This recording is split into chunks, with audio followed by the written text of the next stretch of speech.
What is going on, guys? Welcome to episode number 13 of our Texas Rangers franchise. We are going on the road against 3-2 Seattle Mariners. We are currently behind them in the AL West race. We can't even really call it a race right now because we're sitting here in early April, late March.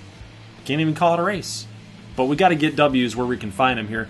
Zack Wheeler, 4.05 ERA right now. The last time he went out, he went 6 2/3 and did not get the win.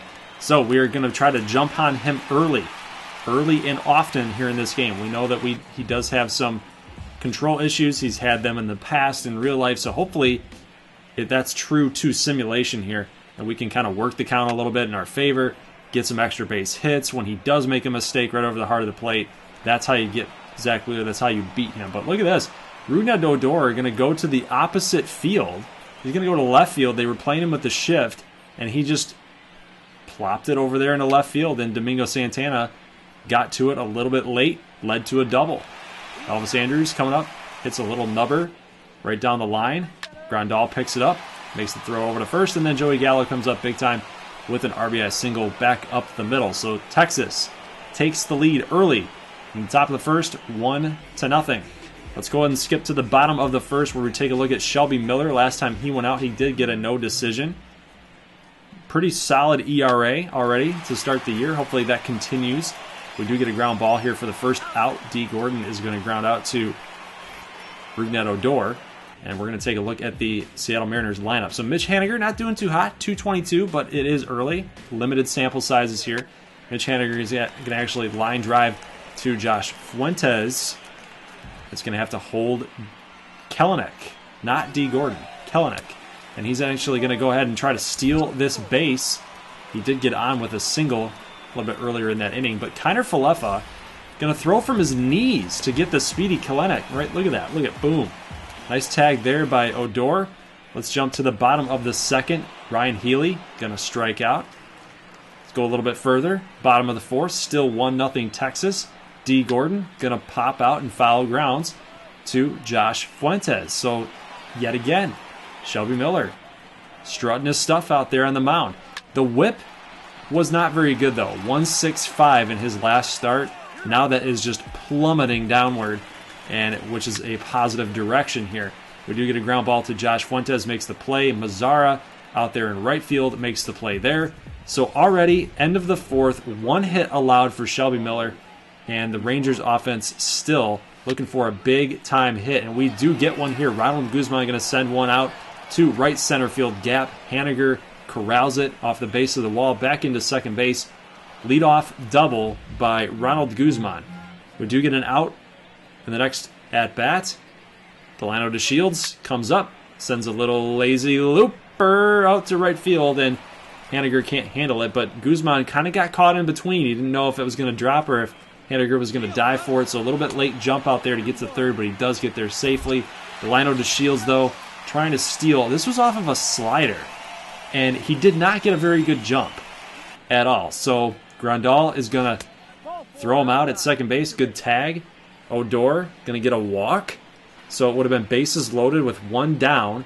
70 pitches right now for Zack Wheeler, and here's a line drive ground ball back out to Addison Russell at shortstop, and he's going to make the play with D. Gordon at second. So the Rangers cannot capitalize, but no matter, because Shelby Miller is just tossing a gem right now. 2 strikeouts in the bottom of the 5th inning. That's going to be his 4th on the game. And guys, he still only has allowed 1 hit so far in the bottom of the 5th inning. So 4 2/3 right now, and then he strikes out the side. So Ryan Healy K's, it's good for his 5th strikeout on the game. 75 pitches now for Zack Wheeler, and finally, just like we talked about, he gets that pitch count real high. He starts walking guys, starts getting into a little bit of trouble, starts getting fatigued with the high pitch count, and then he makes mistakes like that. Nelson Cruz is going to hit this to 408 feet, dead center field, for his 3rd home run on the season. He's going to give Texas the 2-0 lead in the top of the 6th. And look at that beautiful stroke, baby. Good launch angle. Love it. 79 pitches in. That's going to be his 80th right there. And Mazzara going to also try his best to go deep. He hits the middle part of the wall, and he's going to try to go for it. But Haniger, being the good right fielder that he is, going to make a nice throw into second base and throw Mazara out. So maybe he should have just stuck with it at first base and not gotten too greedy, because Josh Fuentes comes up in the very next at-bat, the very next batter, and he's going to get a double. So Fuentes is swinging the bat really, really good right now. It's his first double on the season. But, guys, I'm really impressed with what Josh Fuentes has been able to do for us so far in the gameplay that we have shown.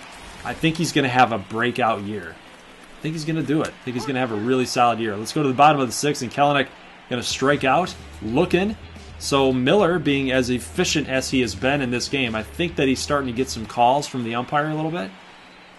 Regardless, we're going to take it. So here's Rougned Odor, and boosh!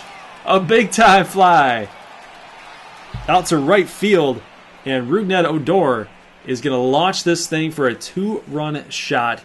Chasen Bradford, guys, you know, in the previous pitches before that one, he was kind of just leaving things right over the heart of the plate, and that slider didn't go where he wanted it to, and Odor just put a great swing on it. He hit it pretty much in the vicinity of that Hit It Here Cafe. Maybe he gets a coffee? I don't know. Maybe the whole section gets a coffee? I don't know. But regardless, Odor puts us up 4-0, and Shelby Miller in the bottom of the seventh is on just a strikeout streak. And as soon as I say that, Jay Bruce comes up and launches this, barely getting out for a solo home run. So the shutout does not happen for Shelby Miller, but you know what? Who cares? Who cares? Because the fact that Shelby Miller is coming out here and doing this kind of work so far in 2020, his last start was good. This start is even better.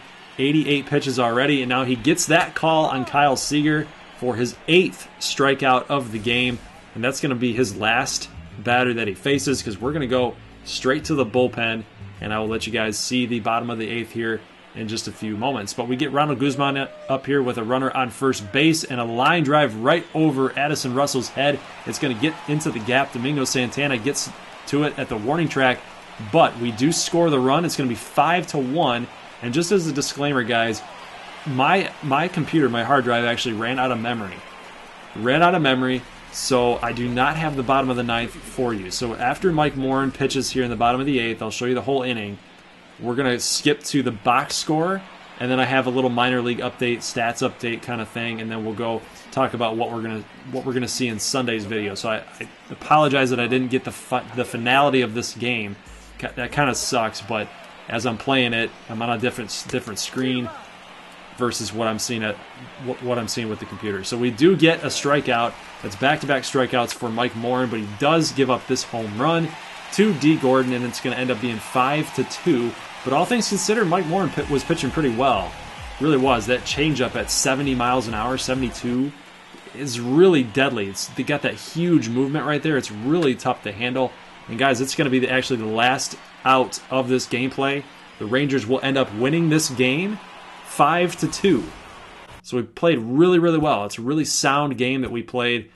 Skipping ahead to the box score here, DeShields 2 for 5. Got a lot of twofers, 1-fers right there, but some production in the middle of the order. Odor, Cruz had 2 home runs. D. Gordon had a home run. Jay Bruce. So we had 4 home runs total in today's game. Shelby Miller, again, what's there left to say about him? 7 innings, 1 earned, no walks, 8 strikeouts. His ERA moves down to a 1.31. Just amazing output that we're getting out of Shelby Miller. Maybe that contract extension that we gave him in the offseason is really helping him, kind of feel at home a little bit, try to make some adjustments and become the pitcher that we need him to be as we move forward into the future with him. I think he's on a 2-year deal if I'm remembering correctly. But I want to show you guys the pitching rotation for the Double-A system, and it's actually looking pretty solid. We got Hans Krause at the number 1, Roger Ashley, just because he's 19 years old, I'd rather have him just be the number 2. I understand that the overall dictates that he should be our ace, but I'm going with him as the number 2. Let's go ahead and skip over to their first game. They did get the W here 4-3, even though they gave up 3 runs in the 9th inning. But all things considered, we got good production out of Lyle Riley, our draft pick from last season, and then Fernando Caballero playing designated hitter, one of our draft picks from last season as well. And Hans Kraus gave up 9 hits but went 8 2/3. Keep that in mind. 5 strikeouts. Had a really good game. Really good game. So I'll see you guys next Sunday, actually this Sunday, for this gameplay. We're going to take a look at our rookie pitcher, our first-round draft pick from last year, Roger Ashley. And then we'll get an update with Lyle Riley, Tyler Frank, guys that we traded for and drafted, like Caballero, hitting pretty well. So I'll see you guys in the video on Sunday. Leave a like if you like this thing. And as always, peace.